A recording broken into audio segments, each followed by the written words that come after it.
All right. Yay. Okay. So it's been a full week since I streamed, and I shifted around my setup, and I got things are different and stuff. And yeah, hello, hello. So this is going to be a very very chill stream today. I just wanted to jump on. I was almost going to stream Rise of the Ronin, but instead I was like, you know what, there's a few things that has been coming up of, they're not news stories, but there is different stuff going on in the games industry. um it's more or less social issues are going on in the games industry, and I'm like, you know what, let's sit down, let's actually have a discussion, let's talk about what the hell is going on. And Mm, because I do know some stuff about game development, and I do follow some of the social political stuff that goes on in the world, I kind of have my ear in a little bit of both. Um, so a couple different things actually. So up here I have the Doctor Disrespect thing. Um, and yeah, let's just jump into it. Why not, shall we?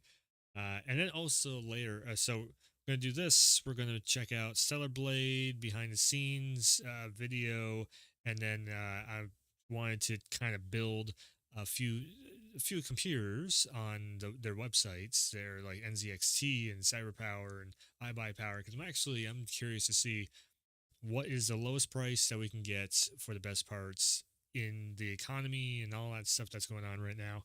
um is it worth buying a computer right now? What's the kind of, like, bare minimum you can get for actually doing an upgrade PC setup? So actually probably one where it's like we spend the most, maybe one where we spend the least. A lot of guitar YouTube channels love to do that, so I'm like, let's do it for PC builds also. Also today, sub only mode is off, follower only mode on Twitch is totally off.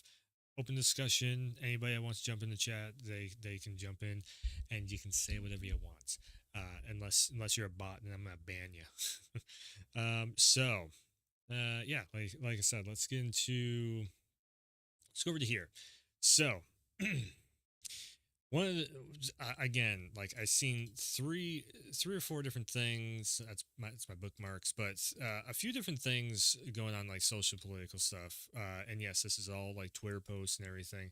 But it's stuff that people are talking about, of course. So Dr. Disrespect, Activision pushing water bongs, marijuana, get high levels drugs, $100 camos on gamers, but they removed Nick Merck's skin for him saying, "Leave the kids alone." Activision is run by a bunch of idiots, biggest suit and tie phonies in the industry. Kind of agree. I kind of agree with this. This is not really a hot take. Um, yeah, Activision. Again, I've been one to say that Activision, they have done some good stuff in the past or the last few years. It's getting harder and harder for me to be like, they're doing a great job, because just, they sold out to Xbox, putting Crash and Spyro over on the Game Pass, making Crash Bandicoot into a Mario Party ripoff, and then on top of that, they're going to overprice it. There's a reason why MW3 came out, and that is like for military. Warwolf, a big chunk of the history of Warwolf is with Modern Warfare, is with Call of Duty. And I just didn't care to even, like, just the way that Activision has been doing their business. They've even lost me. And I have been for years now, probably 10 years, I've been like, hey, Activision does some dumb things, but they're still doing some good stuff. And now it's just like, it's hard to find the good stuff. They're dipping their toes into social political stuff that a lot of people don't agree with. They're pushing everything from the woke stuff to the DEI stuff to, they're like pushing the rainbow stuff in your face and all that stuff. And again, I've made videos, I talked about it before. I'm not big on all that stuff being pushed in your face. If it's there on the side and everything, and like I said, every flag from every nation, if you're going to throw the LGBT stuff in there, then we should have flags for or player card things for everything from Easter, every single holiday, all that's just everybody should have a card in there, or either that or just keep it to in-game stuff, keep it to nations flags. I feel like is probably the best thing because it is a military game and every nation has a military. It's almost like a sports team. You want every single nation's teams be represented in that prize. So in when it comes to all that stuff, yeah, like I said, absolutely have every single country's flag should be there, should be represented.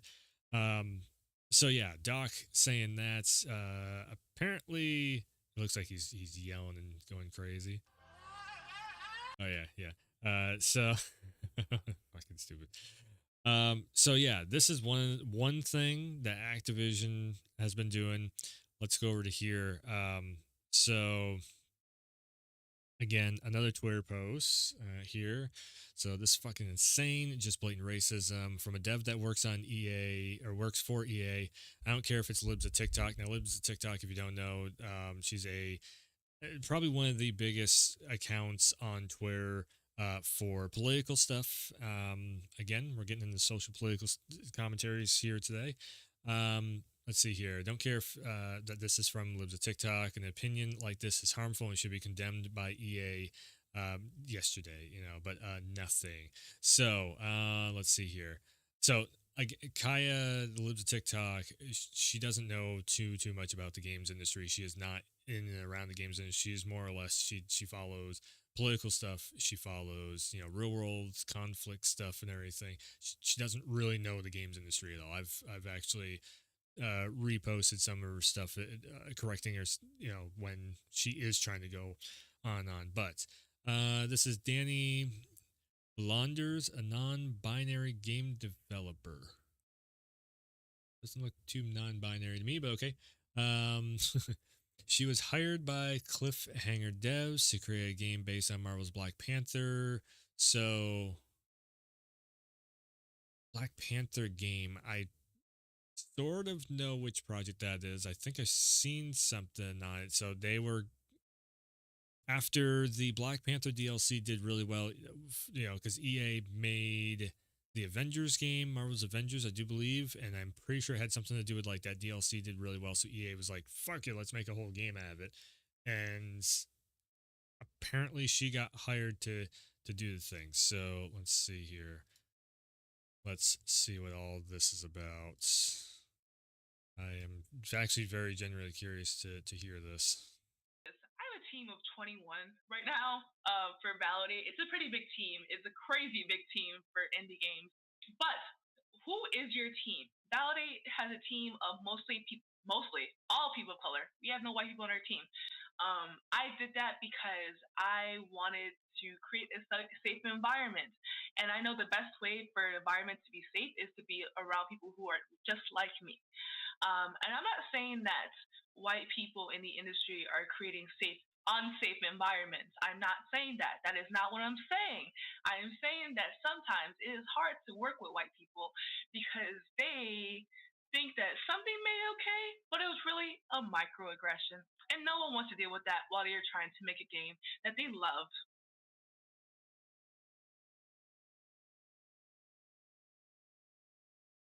And you wonder why we have all this stuff going on with Activision the way we do.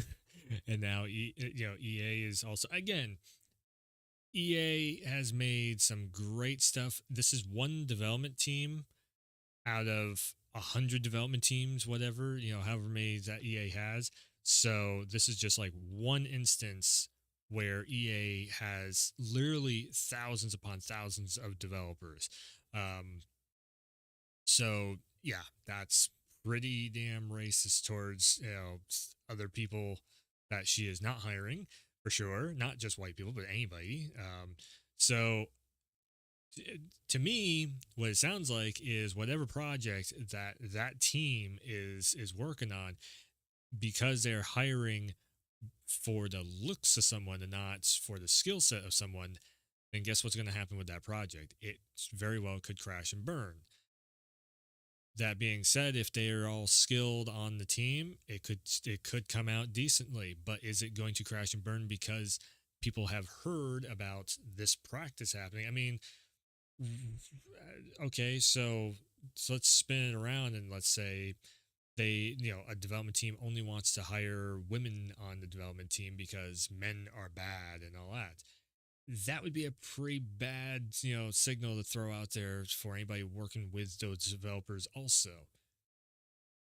On the flip side of that, if it's an all male team or all, there's just nothing but guys on the team and no women allowed on the development, it just doesn't, you need to have just everyone and anyone who can make the project work and can work on it successfully and ship a solid game and put it all together and make it work day one and not have to worry about a day one patch and all that.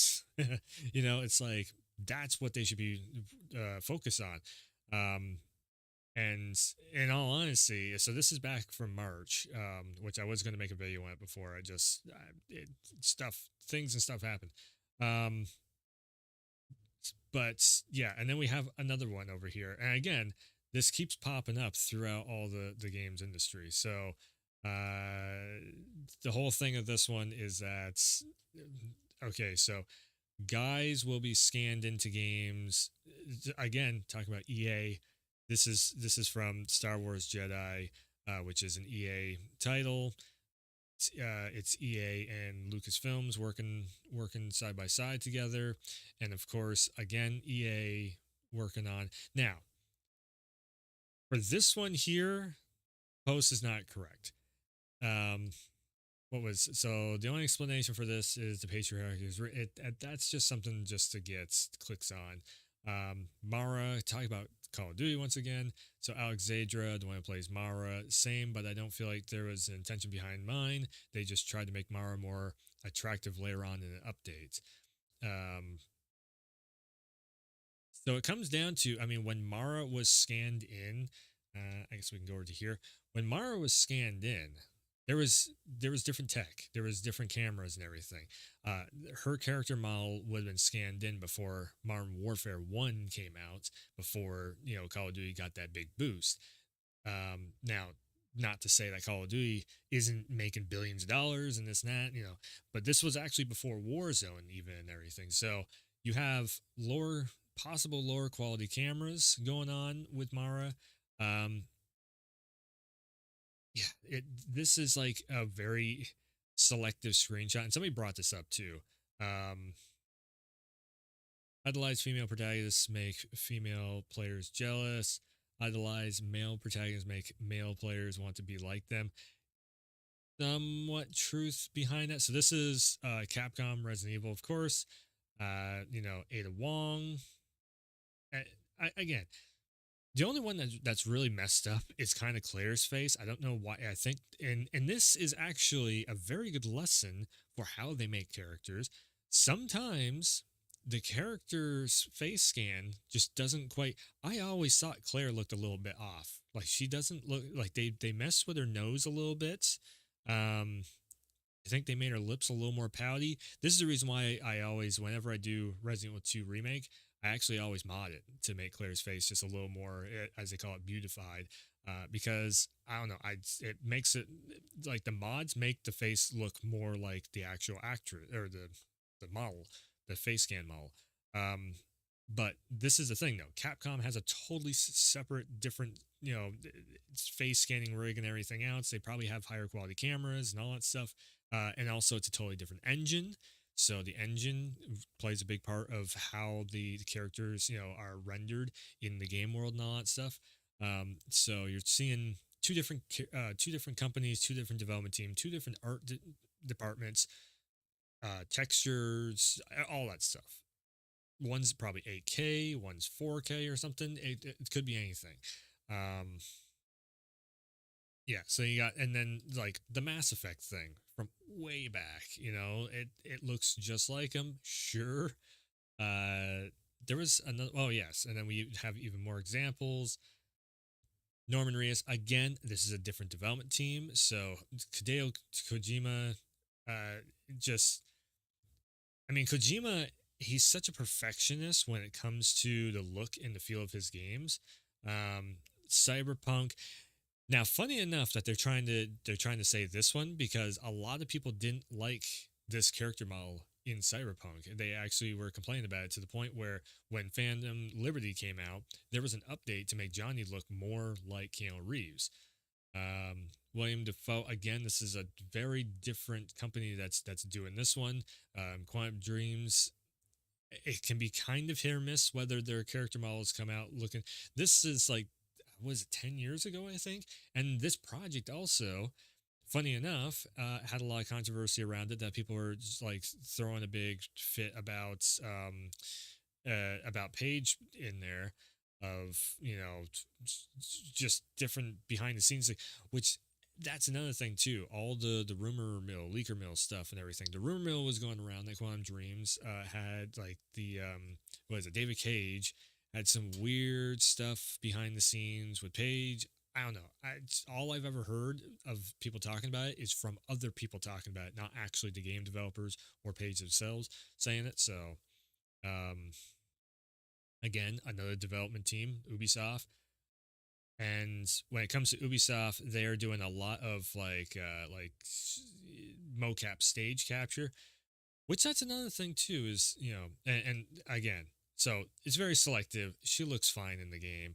I mean, who's to say the next thing that won't come up is like, oh, Lara Croft Tomb Raider doesn't look the part or whatever. Um,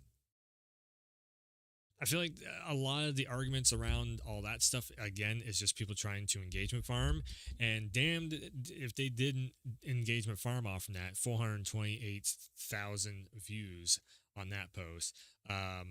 On the other EA post, you're looking at 1.3 million. On the Doctor Disrespect one, 3.8 million. So a lot of these posts and everything, they can you can bring it down to just people just trying to get the clicks because they're getting paid. um, Most everyone gets paid off from these posts nowadays, and that goes into a whole other subject of game developers, companies, whatever you have, um, posting up controversial things just to engagement farm or get the clicks, get the views and everything, because then both they can sell a product like a podcast, like this or that, a video or whatever, and then also get paid off from the X platform on top of getting their project, whatever they're working on out there, and as a promotional stunt, if you will. So there's again, there's just a lot of stuff that comes with all of this, the social issues that are happening in the games industry that a lot of people don't agree with, and that's the thing too, like them pushing LGBT stuff from Activision. There's majority of people don't agree with it. They will still buy Call of Duty. They will still play Call of Duty because they are not willing to, do the whole like cancel culture thing of boycotts and this and that. Me, I just think Call of Duty is overpriced. It's just it's for the product that they're putting out. They're asking for way too much from it. If it was half price, maybe. I still think Call of Duty overall should just be free to play, and then you buy like a map pack or something, expansion pack, which they are halfway there. They just have not pulled the trigger on the whole thing, and that's who knows, that might actually end up changing. If you are a Game Pass subscriber, you get Call of Duty for free. That could be a thing. Microsoft might actually also change around what Activision does. Again, the reason why they're doing water bongs, marijuana, get high levels drugs, and $100 camos is because Microsoft is now the owner of it. So you're going to see as much of that stuff as Microsoft is willing to try and sell. Although when it comes to something like this, again, it's this whole I'm not going to hire anybody but blacks to work in only the black community can work in my development studio. Boy, that is, again, that's just a recipe for disaster because if somebody on the development team doesn't know how to do something and they can't work with somebody else because of color of their skin or whatever, then you're going to just either have to a cut that whole feature out or cut that scene out or whatever, or B, you're going to have to do a very shoddy version of that thing that you're trying to do. And that happens all the time. There's a bunch of people that are on contract that work at development studios that are not actually a part of the studio other than for that contract, and those contract workers are the only ones that know how to make the thing work, because again, game development, it's super hard, super difficult. Yeah, anyways, so let's go over to something that is a little less controversial, although I'm going to say my take on it is a little controversial. Let's go over to Stellar Blade had a behind the scenes. The behind the Eve Vignet. That's a 40-minute thing. Pre-order, state of play, demo tease. I thought there was like a behind the scenes thing or something they did. Where's the latest trailer? I need the latest trailer. Road to PS5. That's an old video now. It's kind of crazy to think that, yeah, the journey behind the scenes of Stellar Blade. Okay. So, my whole thing when it comes to Stellar Blade, I might end up like cutting some of this up and then putting it on. Okay, so we're going to talk about Stellar Blade here up next. So my whole thing with Stellar Blade, some people were getting up in arms, being like, "Well, how dare you talk?" On social media, they were like, "Well, how dare you say that Stellar Blade is a cheap version of Bayonetta?" Which I did. My initial thoughts on it was everybody's really liking the combat, and I'm just like, combat is so damn simple, but it's lacking. Again, combat is kind of fun, but it's simple and it lacks kind of the charm that we've seen from other. It's not really Souls-like. It's just kind of a hack and slash game, but it's like an action hack and slasher, if you will. But we've seen more charm from other stuff. Now, visually, I'm pretty sure I said visually it wasn't bad. And the more I'm seeing of it visually, the more I'm like, okay, it looks pretty good. Again, the characters. So what I'm curious to see with this one is the journey behind the scenes. Let's see if they tell some more about the storyline, what's going on, because that is something that I'm waiting for it to kind of rope me in. I'm almost curious enough to. I have plans on checking out Stellar Blade launch nights. To just jump on, check this out launch night. Rise of the Ronin, I was a little more hesitant. I now have hands-on with it. I do have it. I was almost going to stream it today, but I just wanted to. I just wanted to come on for like an hour or two. Maybe I'll end up streaming it tomorrow, next night, or something. But yeah, like, I don't know, Stellar Blade, again, I just wanted to see more of it, and now we have a trailer. So anyways, let's jump in and check out Stellar Blade. Check out some of this behind the scenes, 7.5 minutes video here. So let's see exactly what's going on with Stellar Blade behind the scenes. Switch over to this one. Here we go. Oh, really quick. Hold on. Let me just do one of these. There we go. Okay. Stellar Blade, behind the scenes, take 2. Let's do this. The inspiration for creating this game came unexpectedly. You played Bayonetta and you were like, I could do that. It was when I saw the news about the taxi drivers going on strike. It's a job that will be replaced by artificial intelligence. And I was thinking, what if this happened to me? If humans can be completely replaced, what does this mean? The curiosity about these questions was the beginning of Stellar Blade. Stellar Blade is a very enchanting game, with no equal in the current landscape of console games. You can Okay, RA, he said two things I actually don't agree with.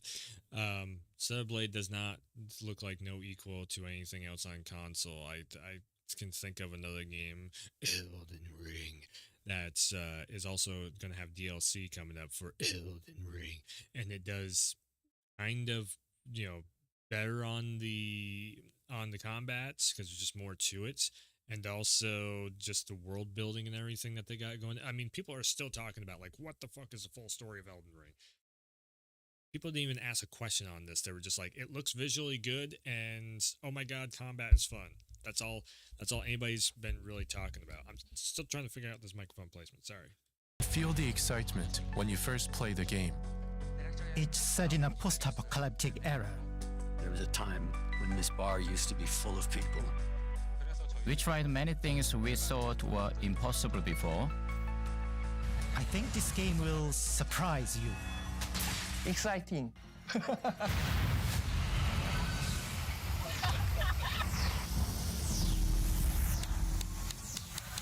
Why are all the enemies bugs?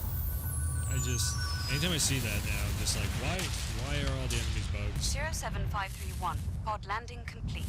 You've seen it way too many times. Stellar Blade tells the story of a female warrior fighting against unidentified life forms. And skinny jeans. Again, like that, this moment right here, like talking about Bayonetta, this is such fucking Bayonetta 2 vibes. I haven't played Bayonetta 3. I need to play Bayonetta 3. I forgot that was a thing. Because it's on the Switch, and we don't really do much with Nintendo around here. But yeah. This is such Bayonetta vibes, but then once you get into, like, it's the cutscene, though. It's in-game cutscene. It looks great. Once you get actually in there in the story, the world is trying to tell you the story by running around and doing it. I like that Eve doesn't quite know what's going on, so she gets the story as you're getting the story. That is a very good story writing and telling technique. But how much story is there that is actually worthwhile telling? That's the nail that I'm looking to hit on the head. The desolate Earth is dominated by enemies called Naytiba. The Naytiba suddenly appeared on Earth, attacked humans, and drove them out to space. As you play the game further, you may find that this is a story about humanity. It's hard to talk in more detail. If I tell more, it would be a spoiler. Fair enough. Eve is one of the survivors of the airborne squad, along with her crucial ally, Taki. Take my hand. The third character is Lily, a technician who worked as an engineering Wait, so do they bring Taki back? Can they like resurrect these androids if they are androids? Again, didn't quite get exactly what they were from all the storyline stuff that was in the demo. I think they're androids, sort of similar to Nier Automata, with Wicked Wayward. Okay, really quickly. She looks way too anime. He looks way too realistic. Are they trying to? And then she's like right in the middle. So what is going on with this? Again, it's just weird mix mash of everything all thrown together. support in the airborne squad. She arrived on Earth. Oh my god, that looks like you look like a Kingdom Hearts character, but this is trying to be sort of realistic. Like, you look like you're from Star Wars, like Jedi, the guy from, forget what the hell his name is, the guy from Star Wars Jedi with the kid and all that stuff. And then you look like you're from Kingdom Hearts, and then she looks like she's sort of, she looks like she's from Resident Evil. It's just so many things just clashing together. Like, what? Who worked as an engineering support in the airborne squad. She arrived on Earth before our protagonist. Lily Artemis II. Okay. But you can just call me Lily. Next acting is is good Adam, in this too. a survivor on Earth who works to rescue her from the crisis. So he's 멸망해버린 Earthborn. 지상에서 Adam No, technically they're all Earthborn because they got driven. So There's got to be a whole ass backstory behind like how did the humans get to space so quickly? Like they already had a space program set in motion, and then this feels like very much Delivers Delivers Mars or whatever, Delivers the Moon. Yeah, Delivers the Moon. I think it was. Sounds like that where it's like all hell's breaking loose on Earth, and then everybody went and shot up in all the rockets and everything. Has survived on a devastated Earth by avoiding enemies. Something serious seems to have happened. These characters form a party and embark on various adventures, which is the main focus of the game. Talking about mocap studios and everything that I was just talking about too. So this is you have some setups like this, and then you have other setups where these cameras, each one of these cameras is like way into your face, and it's taking like pictures of your pores. But then you also have camera setups like this where it takes the stuff farther away, so then you don't have quite as high quality of photos sometimes, unless somebody really knows what they're doing. But then it does a full body scan with this setup also, so it's just totally different setups for different character models. We don't start by drawing the characters first. We actually search and reference the costumes first. And there we go. Where is it? Oh, We here. buy them, have a model wear them, and then scan them in 3D. You get all the textures and everything of the costumes. The idea was to create something of a higher quality and with more realistic visuals.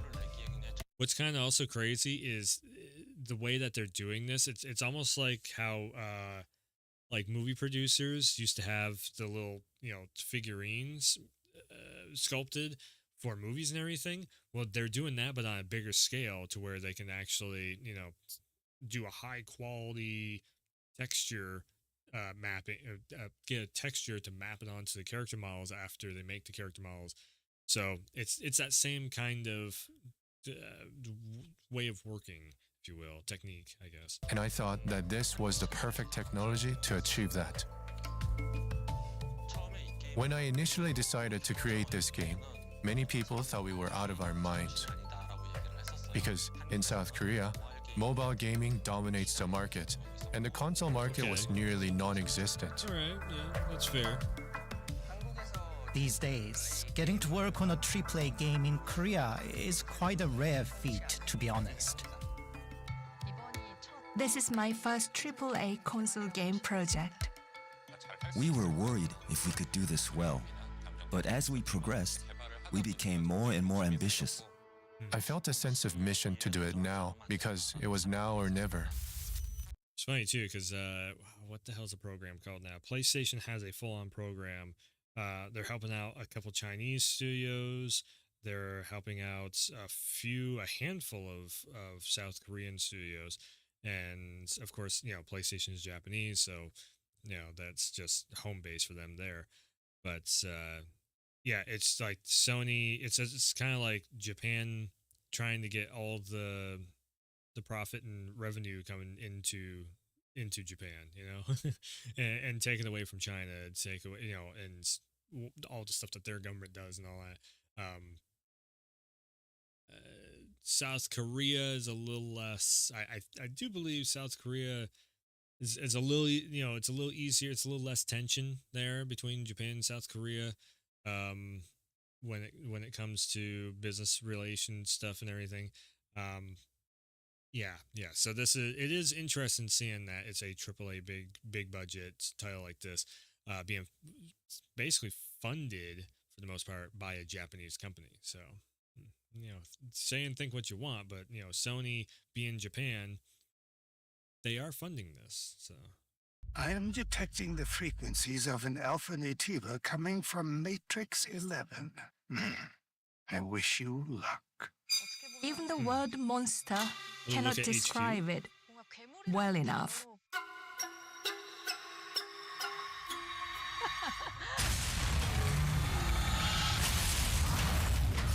the enemies are freaky in this. I will give them that.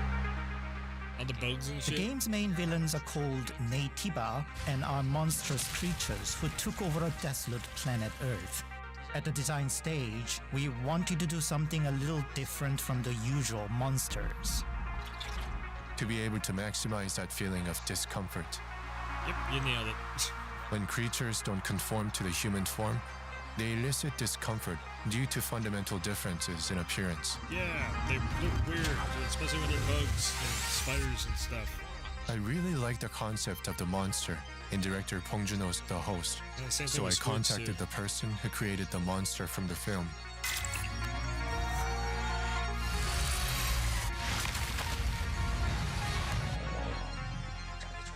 Kang Hee-chul joining the production was an important turning point for me.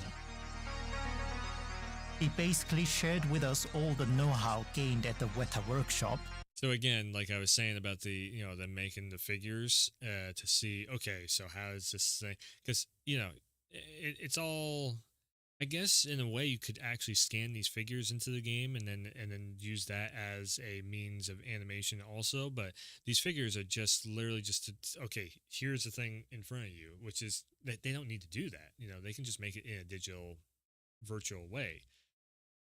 Kind of a cool little thing. Thanks to that, I could feel my skill set go up a notch.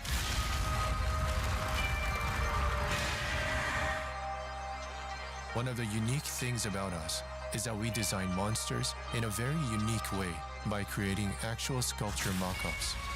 This helps tremendously with the representation of mass, a character's sense of presence and proportions in general. So the result is a type of creature that's certainly peculiar and in a way even grotesque. I can't tell if they're very confident or if they're just cocky. It's coming across both ways right now. It's like it's either they have no idea how Japan makes a game, because a lot of what they're saying right here, they're like, this is the best way, nobody else does this, we are doing something so crazy on a different level, it's going to change the industry. They're having that kind of conversation happening, but most all game developers work this way. I remember seeing stuff for like Dark Souls and Bloodborne and everything FromSoft made. I'm pretty sure it's in one of the art books or something like that. I seen it somewhere online. I forget where now over the years, where it's like they made all the little foot tall whatever figurines and all that stuff of okay, this is going to have 4 arms. What if it only has 3 or something? Ooh, that looks kind of weird, and all that. Yeah, okay, so again, they're scanning into the game engine using that. In Stellar Blade, there are crucial moments of decision making. The game's choices might lead you to deep contemplation, but the game never forces that upon you. This project started with one question: what is humanity? Is humanity something that can be lost? Or can it be replaced? I'm excited to see how players feel about that. I think you'll naturally be curious about what happens next. Depends on how you tell the story. Depends That's on what enough you for take. introductions. Episode 2 coming soon. So it looks like maybe you go back to the ship and everything. Right now, the most interesting thing with Stellar Blade that I'm getting, like, I'm right there with everyone else, is what's all the boss fights going to be. That's kind of the gist of where I think everyone's at, is like, oh, that was fun combat. How hard are the bosses going to be? Because it is sort of a Soulsy-like type of situation that's happening with, but it's not real. Like, again, it's sort of a Souls-like, but then it's also got the action-y kind of Bayonetta sort of, setup with it too. So, yeah, that's, I guess what could end up happening though with this is the more so, the more skills that you unlock as the skill tree, maybe you start to get more of that Bayonetta feel. The charm starts, getting in there, because like, oh, now all of a sudden I can do this thing, and it's, you can combo up. Because I definitely, when I went back and replayed the demo over again, and I noticed like, oh, okay, so if I hit this skill right here, I get like this 4-hit combo. And then if you start looking around the skill tree, you can see a couple things here and there where it's like you can start doing extra. So you do the combo, you can do extra into another big ability thing, or something like that. So, how much does that add to the overall, to the combat on Stellar Blade? Who knows? That's definitely going to be an interesting one to see. How far can Stellar Blade take its combat? Or is it just going to be the hit, parry, hit, parry? Because it was almost too easy with that. It's like, that's like, in all honesty, like if you've, we're in a time where Souls games have been around for like 10 years now. So a lot of us know how to parry, time, do footsies, the whole 9 yards like that. Especially with Elden Ring being so big and everybody jumped in. Everybody tried the Souls-like gameplay now. They all have kind of the feel and the gist of what Souls-like gameplay is. So to do something like this, where it is sort of Souls-like and not give the extra charm of like if this thing had all the charm of Bayonetta and was sort of like Souls-like, but then you could also like flip them up into the air and do some like Devil May Cry style stuff in there, that'd be fucking amazing. Now, then you're game changing. But for right now, it's like, okay, we've seen this. It's cool. It's fun. It's not bad. Okay, what else you got? What else you got? What's the next step in this? Where's it going? Also, the storyline too. Like, what else do you got here? You brought in one character and killed them off real quick, and then the developer, I'm pretty sure that's a studio lead. That's they're like, we are changing the game. It's like, no, you're not. not when you're killing off a very cool character 2 seconds in. That's not game changing. That's just annoying. All right, so I did that.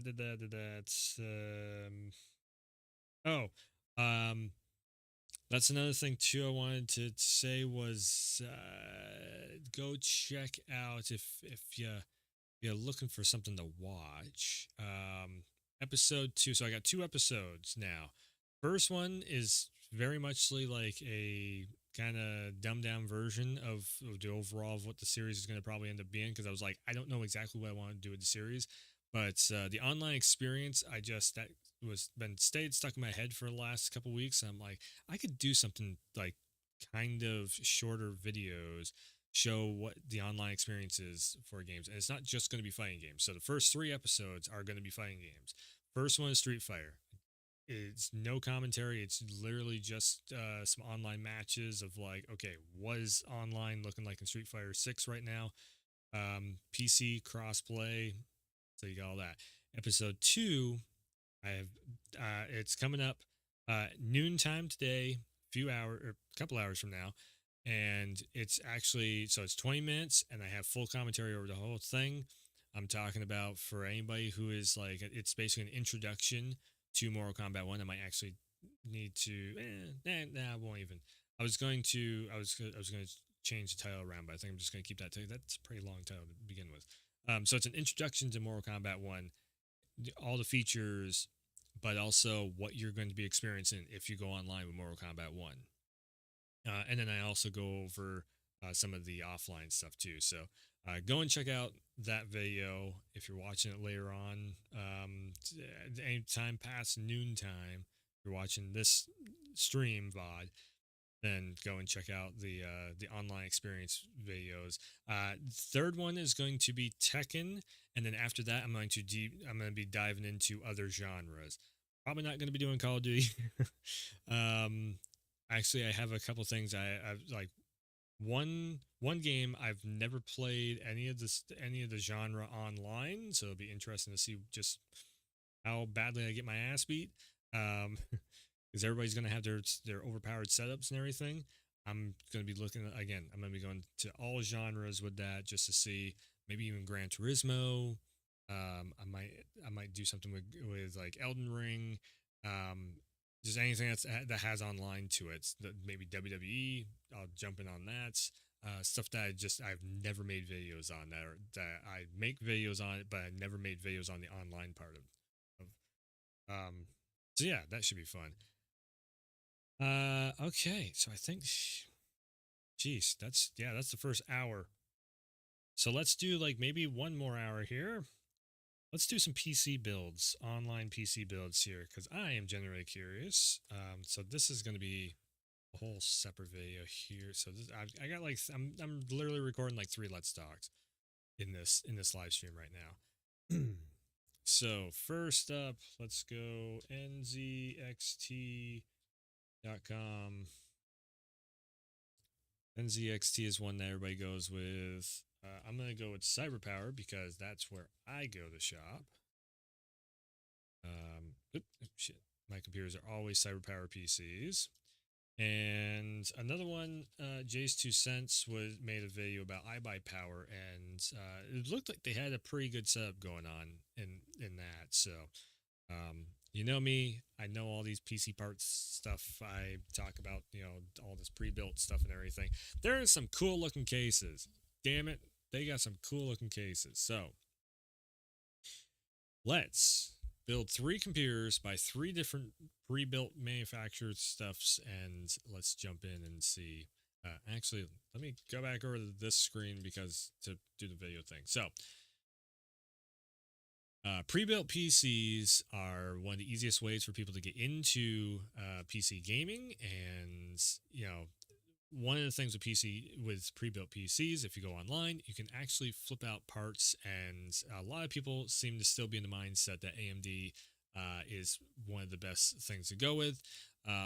So I want to try and figure out a way of making an Intel NVIDIA setup that can actually rival an AMD setup, but also I'm thinking this is probably, so we'll make one version of the PC that is, let's try and keep it maybe $1,000, and then we'll go with a $2,000 one. That'll be the baselines for this. So 3 different pre-built PC manufacturers, or PC builders, I should say, and let's make three. Actually, technically, I guess it'd be 6 PCs because we're making 2 versions. We're gonna make a smaller version, then we'll upgrade the parts to a bigger version. So NZXT is the first one we'll start off with because everybody tends to know the sponsorship and everything for NZXT. We're going to get that out of the way. So let's go in and let's see here. What we got here? Player 1, Player 2, Player 3. What we got here? So 4060 Ti. This is pretty small on my screen. There we go. So 4060 Ti, that's plenty. 4070. You could, okay, so you're definitely going to want to have a 40 series graphics card because DLSS 3.0, and in all honesty, something like Dragon's Dogma 2, it actually runs 10 times better if you are using DLSS 3.0. Unfortunately, that's all they have in the game, so there's a reason why, like when I'm playing Dragon's Dogma 2, it kind of runs rough on my PC setup, but also it's because I have a very old CPU now, and it's very CPU intensive. Not every game is set up that way. Dragon's Dogma 2 is kind of a shitty setup game, but so what are we going to do? We're going to do a custom. We're going to custom build one from scratch, I guess. That's what we'll do. We're going to stick with Intel because I'm telling you right now, Intel. Okay, we can only go down to $1,500. Gotcha. Intel is the way to go. Like, just the reason why I say that is because Intel, the way that Intel processors are doing multi-processing and using all the cores to the full advantage to do different things in the computer, that's something that can help you out tremendously when trying to do gaming. You can have Windows running in the background while also it's working on your game stuff, and nothing is fighting for space because there's just that many cores, and every core is working on its own separate thing. It's not, the cores aren't borrowing off from one another for system resources. That's good. That's what you want. All right, so H5 Elite build. I like a black case. I do. I like a black case. So let's see here. We're gonna try and keep this as low budget as possible. What's this case we got here? Let's see. That's actually not a bad case right there. It's a glass front end, glass side. H6 flow. So as long as we can put like roughly 6 fans in there, this doesn't come with any fans. Can we maybe go with the Elite flow? $5 extra is the Elite. $5 extra. We can throw $5 extra on there. Let's go. Make it a black case. Yeah, see, so now we have fans on the front. There's going to be probably no fans on the back. This is fine, though, because it's going to be water cooled. So, you know, that's fine. Let's go with a black case. Nice. The reason why I say black, why I like black, is because when you put the lights on, if you turn the lights off in your room and you turn the lights on inside it, the case kind of disappears and you just get that really cool light show if you're going for that. So let's see here. Cooling wise. Boy, I guess if I was to, this is the reason why I'm very hesitant with NZXT, because they don't have a lot to offer when it comes to a lot of this stuff. And everything seems to be so pricey. 120 millimeter or 240. We'll stick with probably a 240. We might just go with this one that they have in there, in all honesty. Because then you're guaranteed that you can keep the Intel processor cool, because again, it is, you know, you got some wattage going. It's a lot of cores happening in there, and just the amount of stuff that the processor will be processing. MSI, ASRock, I would say splurge just slightly with the $72 extra. Go for an ASRock Z790. I don't know what the Z790 is up to. I have a what's mine? Yeah, mine's a Z690, and I've never had a problem with this motherboard. It just works. I've had this in about 4 or 5 different computers now. And the Z series from ASRock has never failed me. It's always been very good. This one has Wi-Fi and DDR5. That's cool. That's good. We'll keep it. We're still underneath $2,000. So I'm thinking we're probably going to have to go $2,000 with a computer build right now. I don't think you're going to be able to do $1,000 unless you go, well, at least not from NZXT. A 4060 now.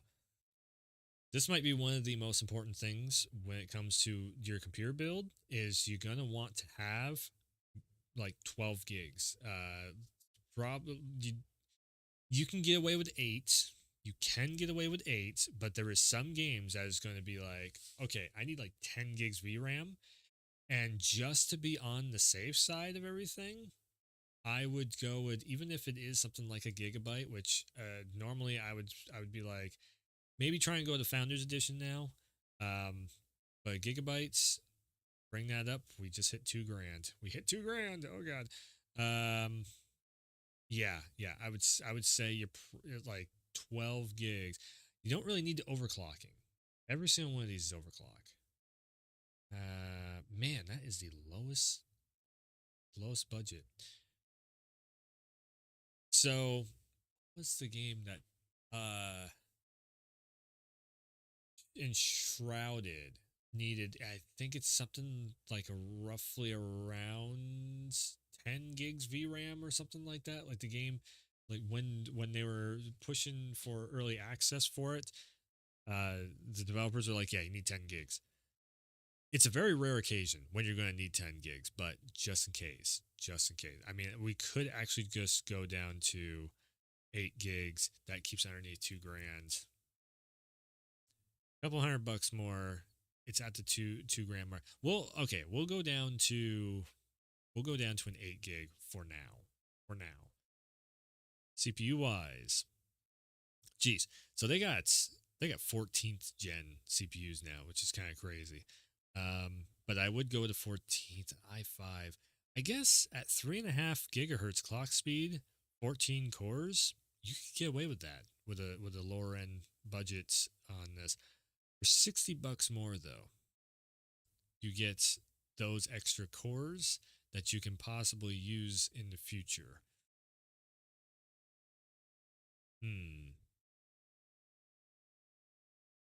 So I would go in between an i5 and an i7 14th gen. It really depends on if you want to future proof it. If you do want to go for the next, it's like 5 years or so, then I would go. There's a reason why this one's in low stock. For $60 extra, I don't even know if I can add it in. There we go. For $60 extra, you're getting that, extra. It can overclock itself slightly on the CPU also to bring itself up to 3.5. That's not hard to do. But you're also getting those extra cores, so that 3.4 gigahertz goes farther. Again, I'm not huge on having like a 50 core processor or anything, but if you got more, it's always better to have more. So 750 watt. Now, if you have your your Razer stuff plugged into it, you got a controller and this and that and the other thing, or like a steering wheel impel or something else that you're trying to plug in, or a VR headset or something. I would say you might just want to go that $63 extra. Go for a 1,000 watt power supply, gold 1,000 watt gold, and then you should be gold for your power supply, no problem. DDR5 6,000 megahertz. T4's DDR5. Wait, how big is it? Options. Oh, okay. When you click on it, it gives you. So 32 gigs, plenty. 32 gigs is plenty. And that's $8 off the top right there. Team Force. In all honesty, I use Corsair, I do believe. The Dominators. I do believe it's Corsair. That's been basically my go-to one. But Team Force, T-Force, RAM is not hard to make work right. So you should be good just on going with that. I'm a hardcore Samsung guy when it comes to my storage space. You don't want anything going wrong with it. Samsung is, I've been using it for years now with externals. It's also Samsung. If you have a console and you trust your PlayStation or your Xbox, you're running Samsung parts for your memory storage. So, yeah, we'll stick with it with the Samsung 990 Pro. It's actually one up more than what I got. I got 980 in mine. I've never had a problem with it. 1 terabyte of storage, that's great. And then you can just take all your other storage, storage that you have in your current PC, gaming PC, whatever, bring it over to this one, plug it in SATA cables, you're good to go. Or externals, USB, pop it in, boom, you're off to the races. So we're looking at no, we don't need any monitors or anything. We don't need no peripherals. Let's see here. Monitors, peripherals. We don't need any of that stuff. RGB lighting? What? Okay. Software. I don't know what the difference in between Windows 11 Home and Pro would be. I'm gonna look it up. What is Windows 11 Pro? What does it do? What does it do? Simple, powerful UX. I hate that they say UX. It's UI. User interface, damn it. Helps provide productivity, new features. My nose. New features enable you to make the most of your available desktop space. App compatibility, cloud management. This version is designed for PCs that need a new license for Windows. Meet them. Blah, blah, blah, blah.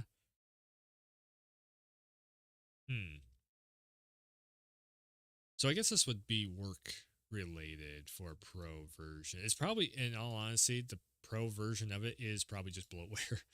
It's like, Office 365 and all that stuff. So just go to Home. Managed service. Yep.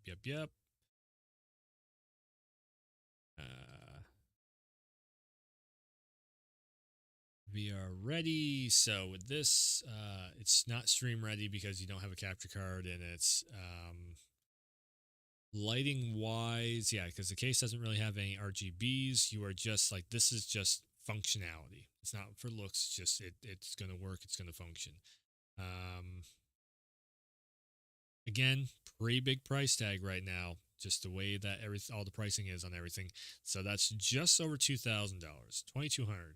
And that's not even with the taxes and everything. And it's second. Let me make sure it's not going to show addresses or anything.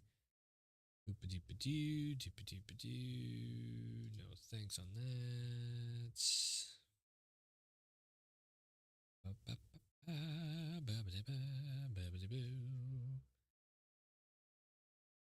All PCs are built within 5 business days. Okay. So here is so that's pretty standard build right there. $2,000. That's that's pretty normal. This is the reason why I would say shop on holiday time when they have big sales going on and all that stuff. Or if you have a discount code of some kind from somebody who is sponsored with the NZXT, you could probably drop this underneath 1,000, or underneath 2,000. Sorry. Maybe have it down to like $1,800, something like that, and get a PC. If it's with this set of parts right here, if it's underneath 2,000, that's not a bad deal. For $2,000, that's about average. That's pretty much what you're looking at paying for. Let's do one more.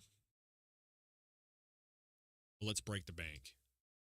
What would a big boy PC look like? Let's go 3,000 plus. Let's see if there's any other extra parts that show up. I'm genuinely curious to see if there's any extra parts that we get. So we got NZXT cases.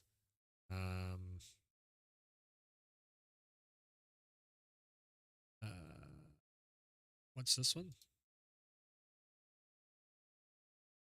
Where's that fancy case? What? Hold on. I'm generally, yeah, like this where it's got the Elden Ring showcase. That's cool.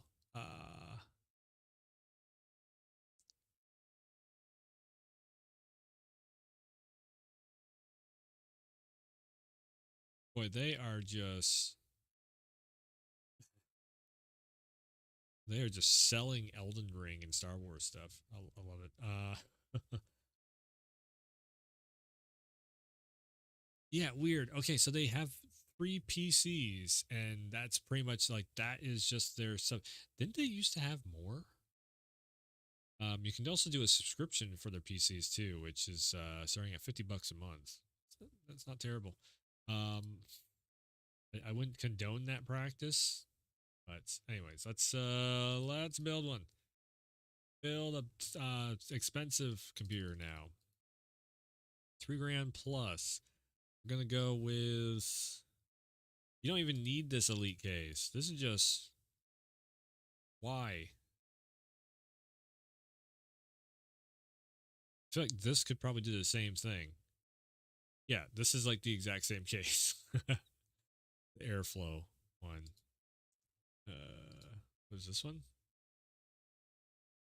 I do like the cases that have the glass all the way to the bottom of it, where it's just like you get the maximum. It's like it looks like a showcase, trophy case, something like that, like a championship case. I like that.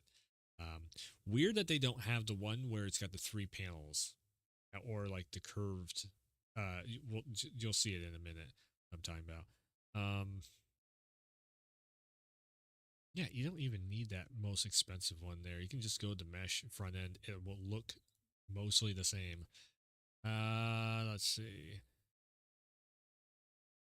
Getting some extra fans in here. A 360. Again, you don't even need a 360. RGB'd out your mind, freaking all that. I can't help but to shop on a budget. Like I can't help but to I'm just like, why would you spend more on the parts than what you need to? It's like sure, it's got RGBs on the fans. Fine. Let's go with it. Sure. So an ASRock. I think I'd still stick with an ASRock. Asus ROG. Strict e-gaming Wi-Fi DDR5.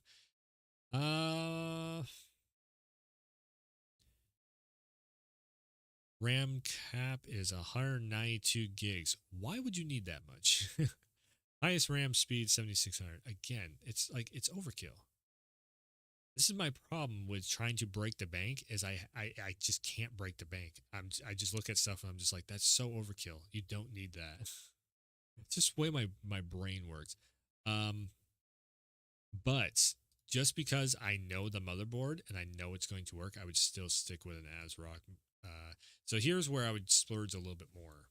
Is actually because this is more functional than anything. 16 gigs VRAM.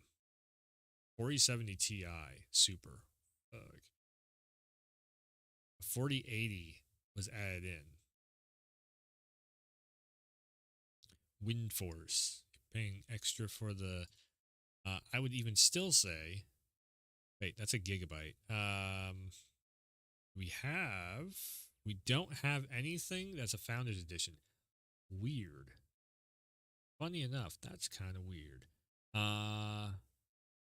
I guess you could go with a gigabyte. Why not? $200. $1,000 extra for a 49. That's crazy because ROG. It's ROG brand. $1,000 extra. What? Why? That's not going to do any. 24 gigs of. What game engine takes 24 gigs of VRAM? Asus, you are literally scamming people. You are actually scamming people. That's crazy. 24 gigs. What would you use that for? Just maybe stream and run a game at ultra settings? Even then, like 24 gigs. Why? I guess if you were going to have this card for like 10 years and maybe like Unreal Engine 5 gets to the point, or Unreal Engine 8 at that time would get to the point where it's like it thing takes 10 gigs VRAM or something. Maybe that just seems weird. So much VRAM in it. So 16 gig, that's plenty. That's good. $200 extra. I'd just go to Ti. You're getting basically the same map performance, but for the better price there. So an i9 processor, basically that one there. That's like, yeah, that's 24 core, 3.2. Even this here, I would actually go maybe 20 cores with 3.4 because you're just getting a higher clock speed on that. With the i7, funny enough. Yeah, I would actually just still stick with that. Look at this. I'm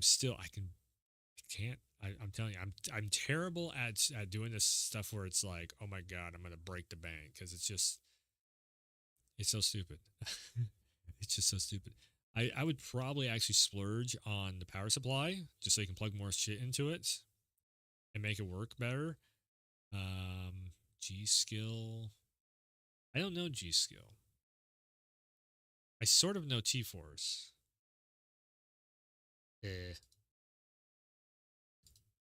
32 gigs. I mean, if we're splurging and breaking the bank, that's probably where I would actually go with it. Higher end is the graphics card and the RAM, maybe also the CPU to a certain extent.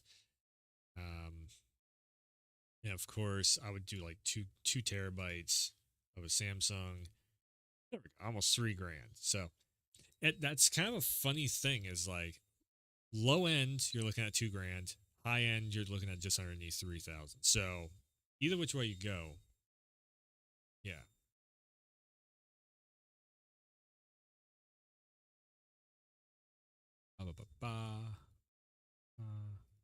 Thanks. There we go. So NZXT you're looking at $2,000. Go over to CyberPower. Now this is where I'm always. These are my guys right here. These are my guys. Now let's go with the lowest price possible. NVIDIA Intel again. Let's just do this. 1300 i7 14th gen 4060 Ti 8 gigs. Wow. That's a great price for that. We're gonna start off with this one.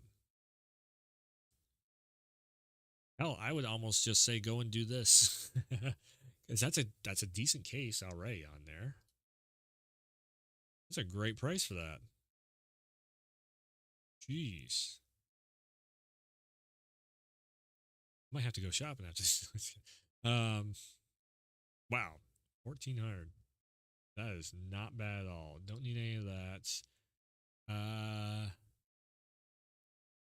It's already got this case on there that's easy to work with. So if you need to do any maintenance, it's already right there. So I would just stick with that case.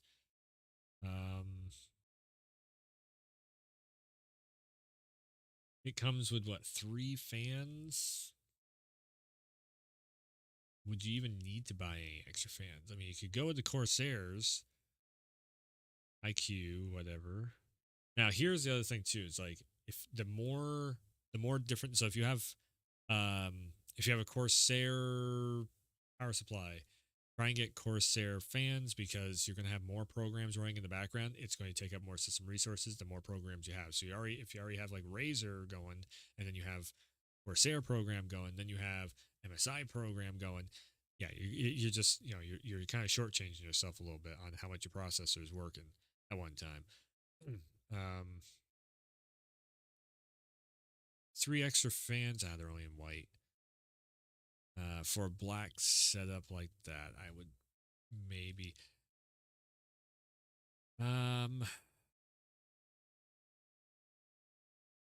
Boy, oh boy, oh boy. I guess I would maybe go with Corsair. I've had very good luck with Corsair.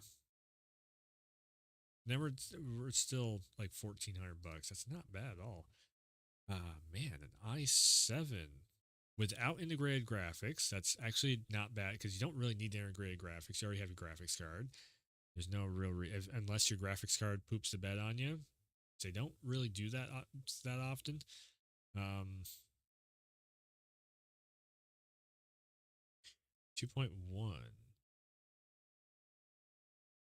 Yeah, see, it turbo clocks up to 5.6. I would maybe even just stick with this one here. This is a solid build. Like for a pre-build, that's actually a solid build right there. Although, for $16 extra, plus it's got the why not, right? i9 is $130 extra on top of that. Then we're up to like $1,500 without the integrated graphics in it. But still, you have a 3.2 8P16E. No, I'm reading that wrong. 16E 8P cores. Performance and God, I forget what the E stands for. Yeah, man. 16 extra cores, and then so this turbo's up to a 6 for $130. 1,600. Okay, no, we're going to stick with this i7 because I just seen something. The power draw on this thing is not quite where it should be. So let's see here. The Corsair is probably one of your best water coolers that there is, of what I keep hearing from everybody saying over and over and over again. CyberPower is going to try and put their own in there, of course. But what you can actually do, actually Thermaltake. Thermaltake is the one that this is one that I use. So I know you could splurge on this, and then you have like a really cool, it's a really cool water thing. But what you could actually do, since we are going to try and keep this lower budget as possible, what I would say for this is go with maybe a Corsair one, because I've seen a lot of people building with Corsairs, and they've had no problems with them as far as I know.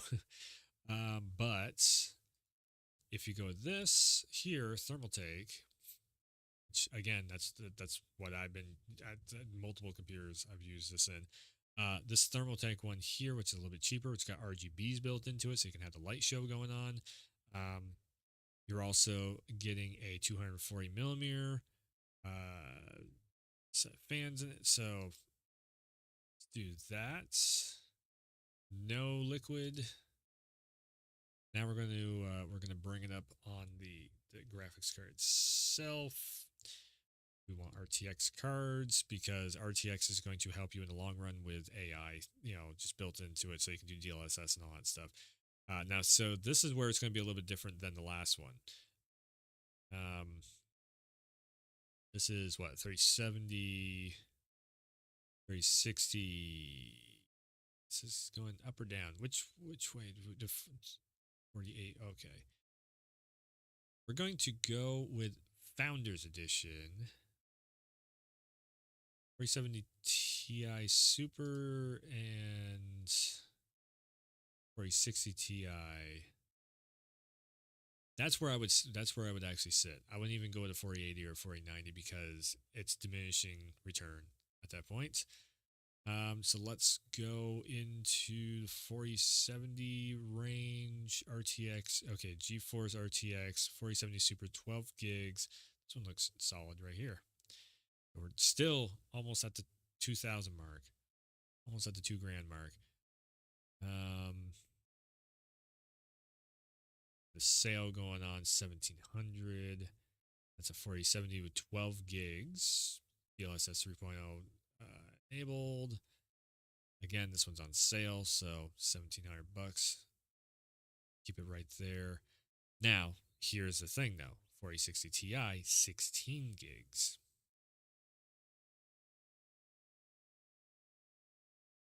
With the extra VRAM, you're going to be able to do more with that, push the settings even higher up. So, everybody is running like 120 FPS monitor. I have 4060 Ti with 16 gigs, DDR6, DLSS 3.0. You can do a lot of heavy lifting with that DLSS. So therefore, you can actually save yourself money on that graphics card right there. 16 gigs VRAM, you can go higher settings, flip on the AI reconstruction stuff, and a lot of times you won't have. Still, it really depends on the game you're playing. If it's a very Twitch shooter or like a Soulsy game or something, DLSS can add some ghost frames in there that are not active frames. It'll make it look smoother, but you could end up having just a tiny bit of latency added in there. So you have to be careful on that. But the amount of latency from your controller to the monitor, that's where it kind of balances out. So I would actually 4060 Ti 16 gig, even on a cheaper build, like actually for a cheaper build, especially like this, I would go with something like that. A G4 4060 Ti 16 gigs. That's a very good price for that too. What I've heard is 80 plus gold is very good. EVGA, I guess. $200 extra. That's a little rough. Let's actually go Thermaltake. 136, so we're still under $2,000. Bring up Corsair also. What you guys got for Corsair? 60 plus gold. $5 off. 60 plus gold. ATX 3.0 fully module. It's not 20. We're still in the 1,000 power supply range. Corsair one. For $30 extra, you got a Thermaltake, so you can have the same software for everything.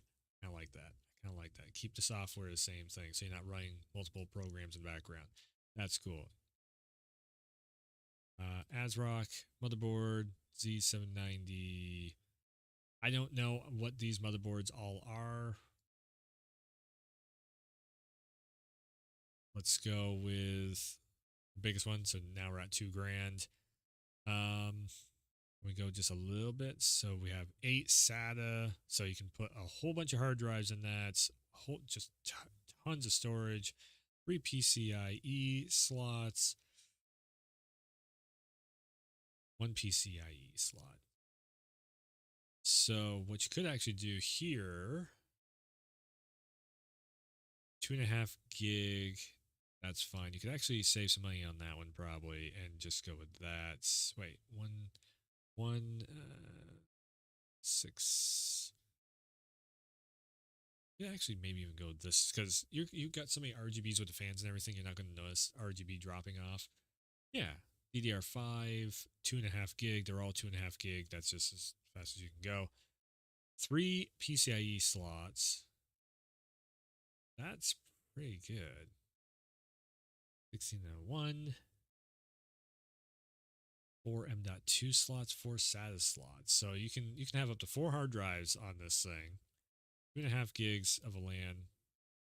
That looks pretty good to me. What did I just click on? What the hell did I just click on? Wait. Oh, I clicked on that. Yeah, I think I'd probably actually go with that one there. The way that RAM storage is going up and up and up, which kind of sucks. I would maybe go with something like a Corsair 16. I would actually probably go with 32 gigs RAM now because RAM storage stuff is getting a lot more RAM heavy nowadays. So yeah, 32 gigs. These also look pretty cool too. It's Corsair, which is an extra program on the computer, but they actually look really cool because they got the lights on them and everything. Let's see here. Sold out 512, 500. Again, I would just go with Samsung. 1 terabyte. We're back underneath $2,000. 990 Pro. And then just take all your hard drives, bring them over from your old computer. As long as they're SSDs, because nowadays you really want to be running SSDs. If you don't have SSDs, an SSD, then maybe I would actually go with a 2 terabyte and have 2 of them. And then just run. So have one as your D drive and one that's your C drive, or maybe partition off one of these to be a C drive, have a D drive, and then maybe an E drive or something. So then you have plenty of storage space going that way. Back over $2,000 again. No external, no capture cards, and then you can get all of your accessories and everything, all that stuff. If we're on the budget and you have a keyboard that you really like and all that stuff, get Razer stuff. Those work pretty good. And I think we are down to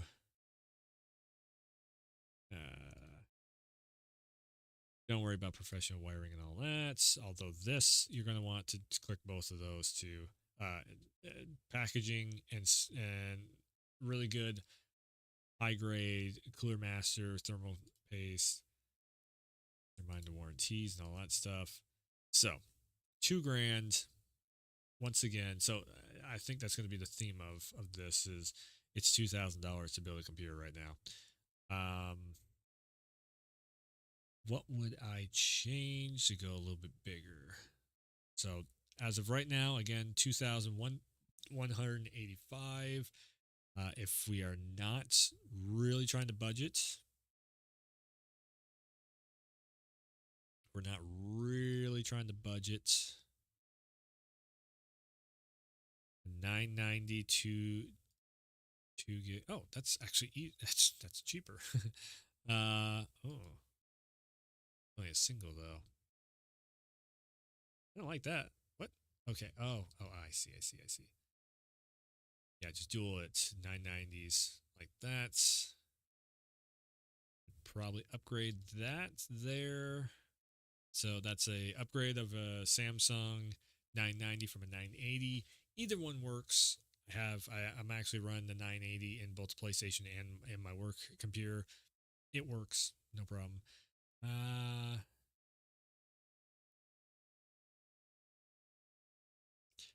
I would, if budget's not an issue, 64 gig. Where is the? Really not gonna give me 32. Yeah, I'd probably just upgrade this one time. Go maybe something like that. Wait, not the right ones.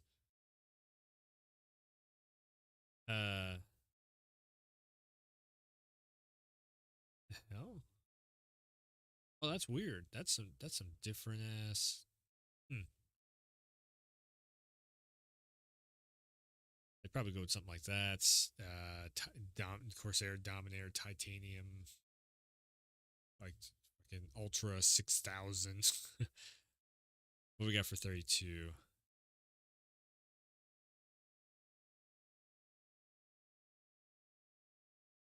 Yeah, if we're in like $3,000 territory, then why not go with that?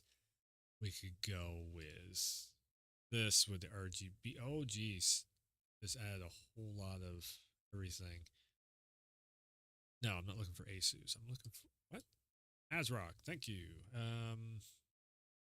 Although you don't really need that big of a motherboard either. Again, it's the way my brain works. So I'd probably go with this one because it looks cooler. It's got, I think it's featuring a little bit more stuff. Oh.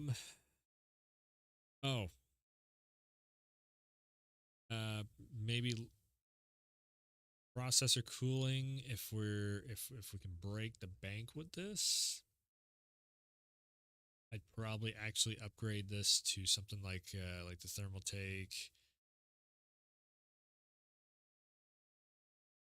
6 fans.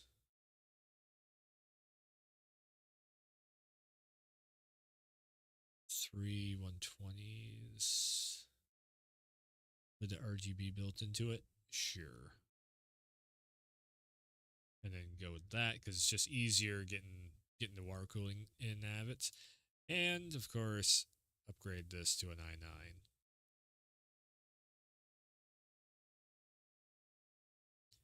$14,900. Sure. Okay, so $3,000. So that's, yeah, again, processor too. So it'd be a processor, CPU cooling, and I think it was a RAM. That's pretty much, and then extra storage. So storage and processing power is what I would upgrade. So then you're looking at $3,000 for the big build.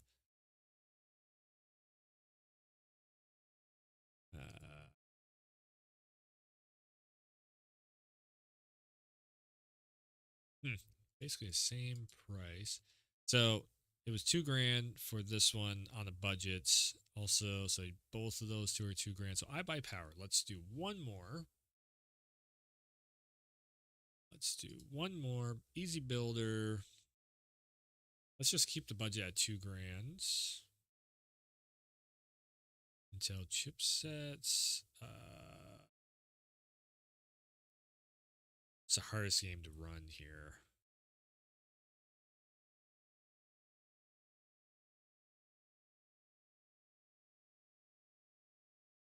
Or is it? Wait. Intel. I gotta like slide this. Why? You have to click a game. God, I don't know. Helldivers, Fortnite, and Baldur's Gate. Elden DDR5. So i5. Okay, I mean, on i5 we'll get you where you're trying to go. because this one has 12 gigs. MSI Pro Z790 1WD. Probably go with this one here to customize. Lian Li case, not bad. What's we got here? I'm not seeing the other case on here now. There was a really cool case that they had. Oh, because I'm in the budget area. That's why. And this one also was in the budget area, which I could actually even go bigger. So the case would be, that would probably be another thing too. I would upgrade just because it looks cool and it's easier to work with. Lian Li case, maybe. I think this one looks really cool.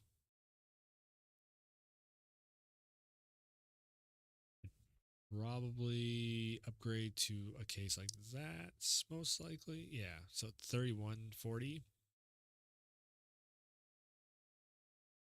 Everybody loves the Lian Li cases. I do think this looks cool because it's got the curved corner right there.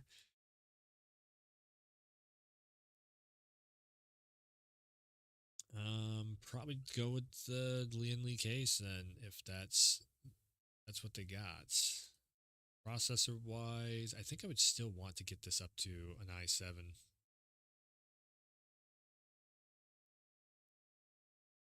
Doesn't add that much to it either. So I'm guessing, yeah, we're just sticking around $2,000. So it takes $2,000 to buy a new computer right now. It just does. Processor cooling. Corsair. On a budget friendly rig. Let's go Corsair, $130 extra. We're in the $2,000 mark once again. Memory wise, Corsair Dominators, 2200 is not bad. It's not bad.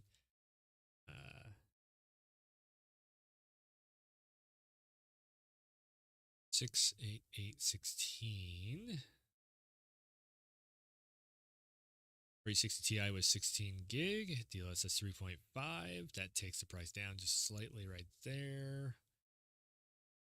Motherboard, ASRock. This brings down the price, I'm pretty sure, just a little bit. Ooh, Steel Series. Ooh. Ooh. That one has RGBs on it.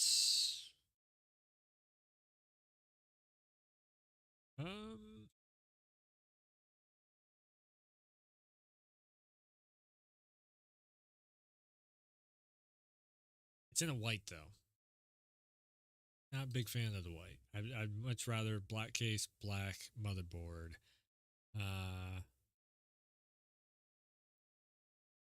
Unless you can do it like that, where it blends. That's cool.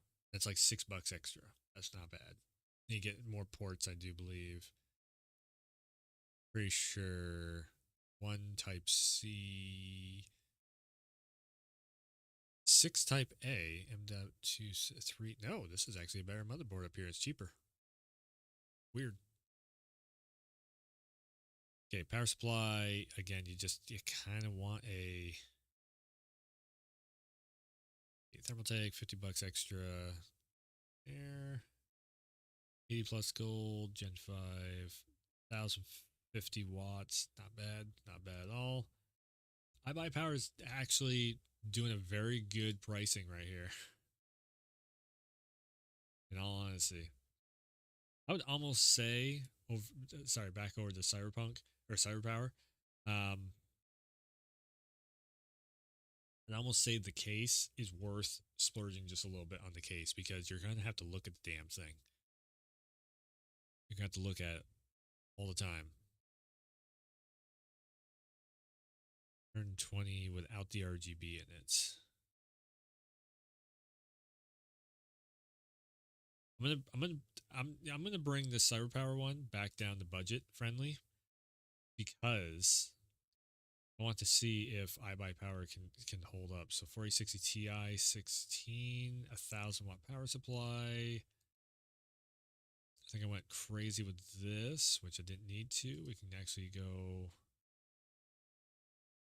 bring this back down. So now we're underneath 3. We can definitely bring this down some. 32 gigs.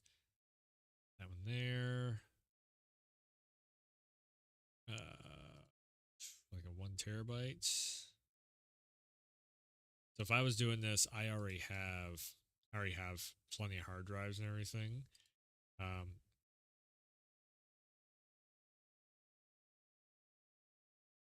So if you go 1 terabytes, then you got 2 terabytes capacity. I would maybe even just do that. So we're looking at 2,500. Boy, can I get that down any further?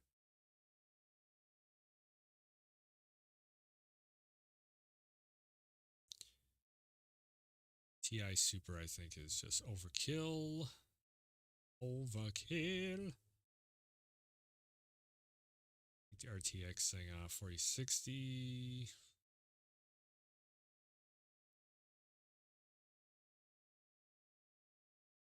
Slim White MSI, GeForce. 8 gigs. Okay.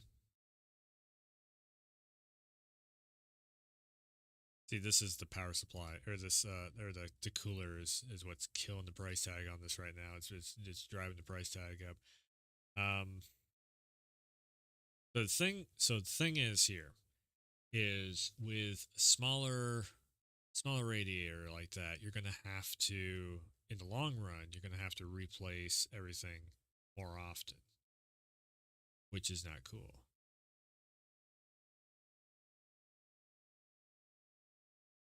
So I would rather just have the radiator like that, or not the radiator,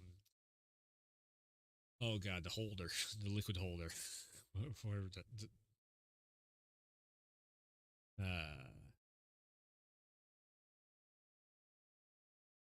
six of those. That's $3 extra with RGBs.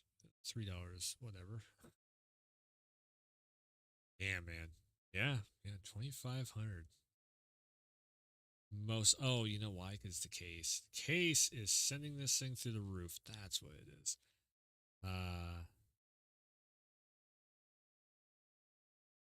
-14, yeah, because then we can bring it down.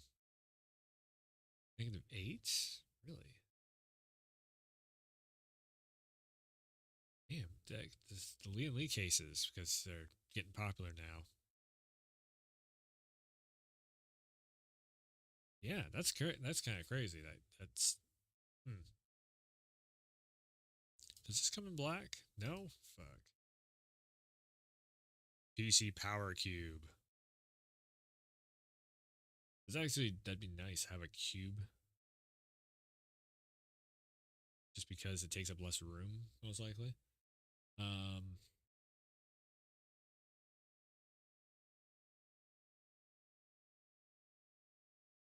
Nah, I guess that's just it. 2,500. 2,500 for that. All right, so back over to iBuyPower. We were not done over here. Kingston WD primary storage. What? WD is not bad. But you guys don't have Samsung. That's not cool. That's not cool. 1 terabyte. Kingston Fury Renegade. $130 extra. Windows Home. There you go. I would actually also go $10 extra if you don't have a recovery key. Get a recovery key, because if anything goes wrong with Windows, you can always reboot Windows up without having to go through any problems later on. So 2,300. Wow, iBuyPower is actually winning this. NZXT 22. Because I'm going fancy with the case, I think. If you don't go with Lian Li case, probably bring that price down. 1 terabyte here. Oh, 2 terabytes. That's 2400 for 990. Yeah, because that goes up. Okay. We're also going like 32 gigs. So if we went down to a 16 gig there, 2300, that's plenty. Really is like that's 16 gigs is still, that's no problem. Nah, I would go with something that you know is going to work. 32 Dominator Platinum, those work. 2450. So on this day right now,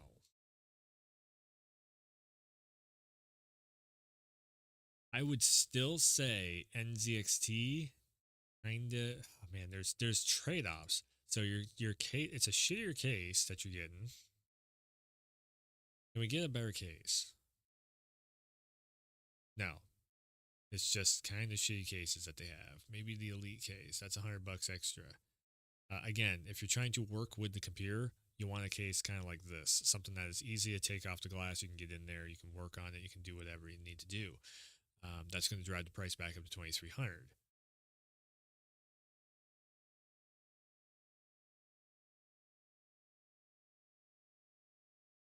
Oh, I got 3 computers in there. Shit. Hold on. Get this one out. I do believe. And I just cleared it, but it was 2,300 for 2,200.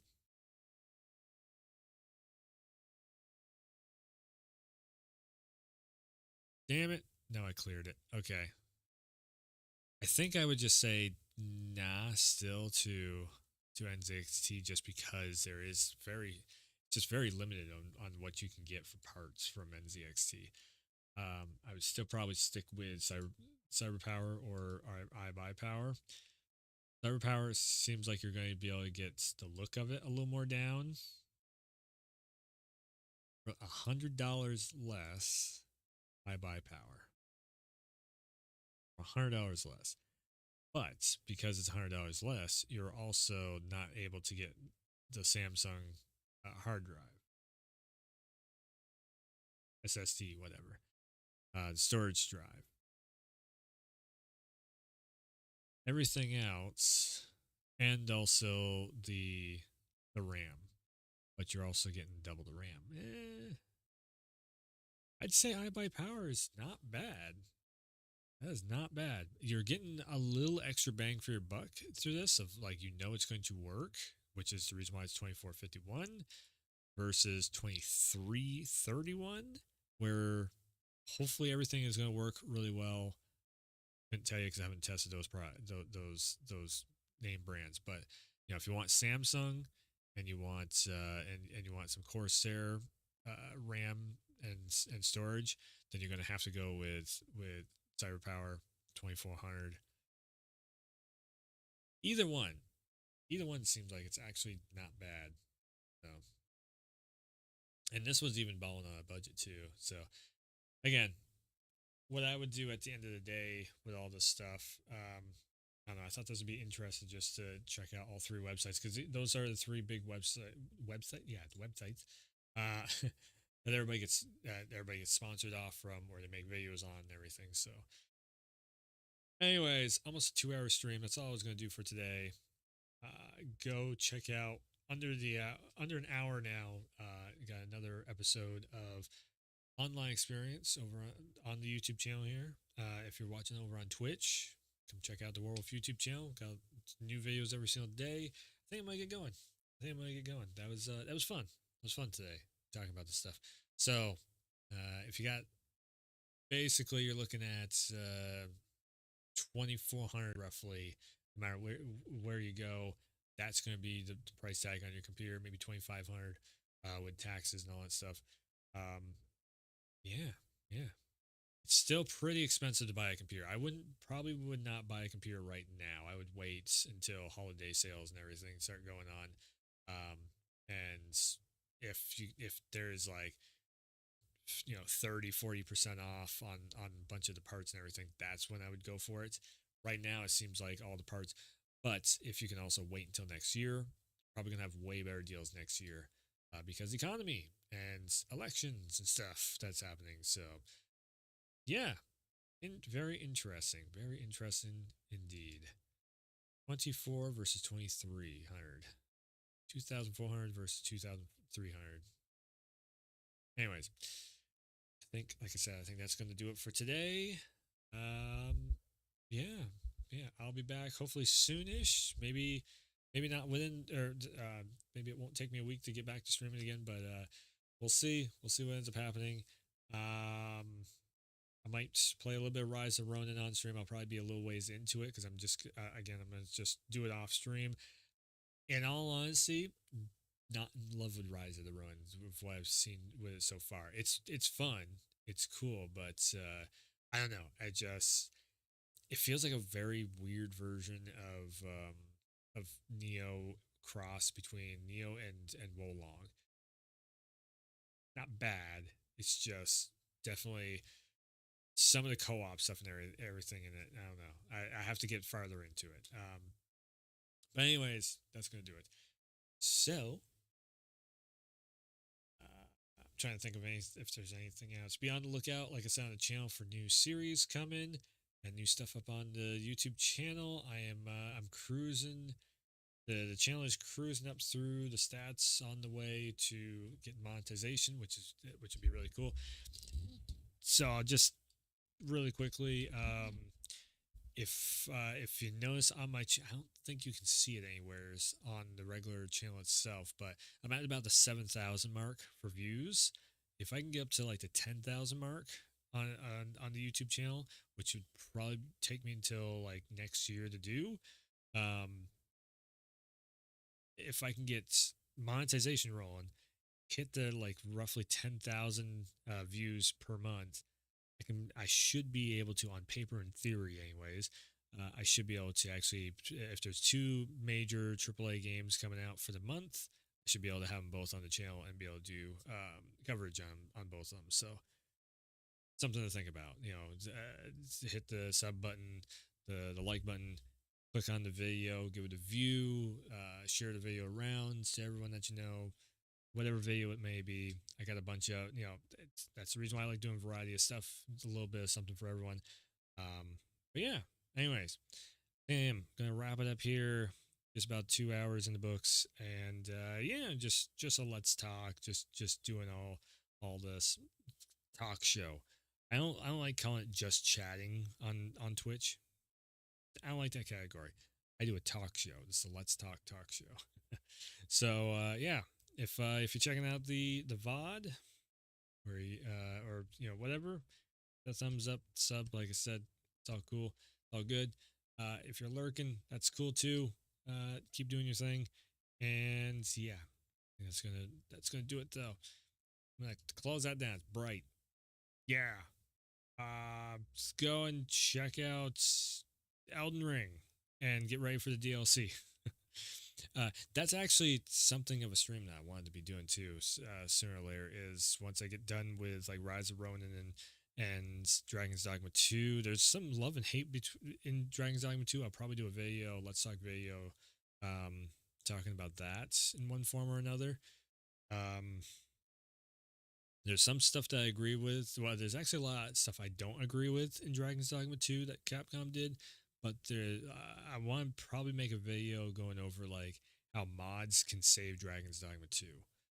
How the modding community can save it, or has saved it. Because there's a lot of mods for Dragon's Dogma 2 on the PC version that makes it very playable. Which I don't even know how you would do the vanilla version of Dragon's Dogma 2. It's so locked down. And you have to farm so much cash and gold and everything on that. It's crazy. Anyways, I'll make a video talking about it. Sooner or later. So yeah, let's wrap up. I think that's gonna do it. Again, I'm trying to be live launch night with Stellar Blade It's the next one on my radar. Outside of that, we got Summer Games Fest coming up in like June, July, something like that. June, I think it is, and a few cool things. I can't wait. June is like TwitchCon. It's like Summer Games Fest or something like that, and it's also Elden Ring DLC, and I'm waiting. I have such a Dark Souls itch. I really want to just jump in and start doing some Dark Soulsy stuff. The problem is we got Rise of Ronin and Dragon's Dogma that I'm actually still trying to get through. And then I'm probably going to have also the urge to shoot something sooner or later because I have not done a shooting game in so long. Oh, also WWE stuff coming up on the channel too. And more Gran Turismo stuff in VR and all that. So just the normal series I've been doing, I'm just adding more series to the channel. So again, that's the reason why I'm saying, hit the buttons to follow along and you'll probably see something that you like sooner or later. Anyways, it's going to do it. 2 hours in the books. Just about. Close enough. It's good. It's good enough. Thanks for tuning in. Thanks for stopping by. And as always, I will see ya next time.